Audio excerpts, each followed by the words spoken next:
আজ রবিবার, আমরা যেহেতু শান্তিনিকেতনে থাকি তাই দুই বন্ধু মিলে ঠিক করলাম আজকে একটু ঘুরে আসি।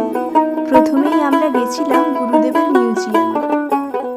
যেহেতু মিউজিয়ামের ভেতরে ক্যামেরা করতে দেয় না তাই বাইরেটাই একটু ঘুরিয়ে দেখাচ্ছি।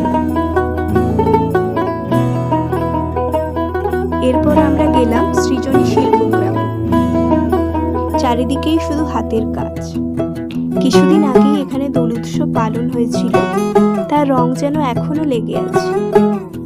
এখানে বিভিন্ন অঞ্চল যেমন আসাম, মণিপুর এদের শিল্পকলার মাধ্যমে তুলে ধরা হয়েছে এই শিল্পগ্রামে। বসন্তকালে সৃজনী সেজে উঠেছে বাগান বিলাসে।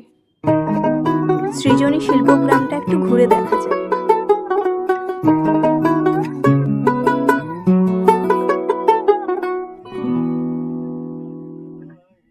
এরপর আমরা হোস্টেলের পথে রওনা দিলাম।